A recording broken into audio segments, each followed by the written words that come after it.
Chapter 779. Sabotaging a rich family for personal gain was common enough, and Wilbur was not surprised in the slightest. However, whether or not Jean's father was able to recover from his illness would be a problem. The internal conflict, the brothers arguing and fighting over who got the company, was a comparatively small problem. Wilbur needed to travel there to have a look personally for him to make a decision. A pause later, Wilbur said, "Well, I'll help you out for sure since I've taken your gift. Give me 3 days, and I'll head back with you."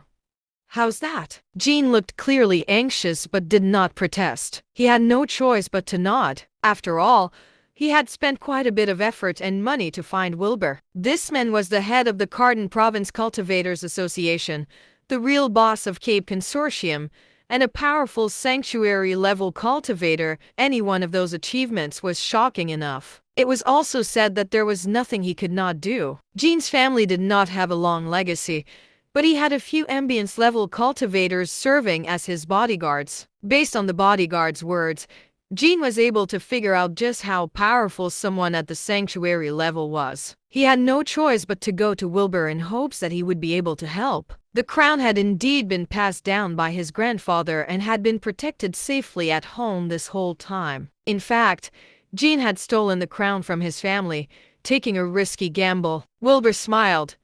"You can get some rest here.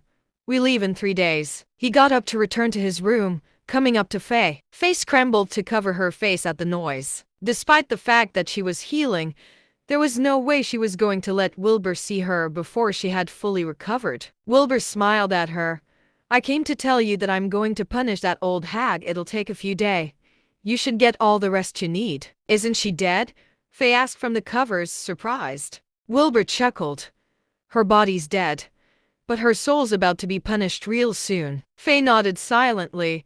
She loathed that old hag with all her life. She hoped that Wilbur would punish that witch as terribly as possible. Wilbur smiled, entering his demiplane. The flame serpent bounded over cheerily, and Wilbur stroked its head before telling it to go and play elsewhere. He then walked up to Angie's soul. "Angie Zito, I'm going to return everything you said back to you." "What are you going to do?"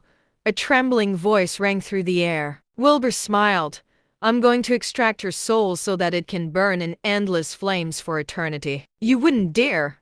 Angie's voice was frail and shrill. Wilbur smirked coldly. "You'll find out whether or not I dare to do so or not real soon.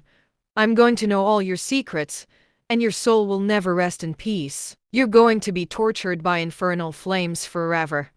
This is for threatening me and harming the people around me." Upon speaking, Wilbur's hands drew a series of runes. Spiritual energy surged in the air, kicking up strong winds as if the end of the world had come. Even the flame serpent knew enough to hide as far away as it could, crouching behind the dragon's altar. After drawing a few runes, Wilbur put his palms together, crying out, "Deathly descent, oathly flame."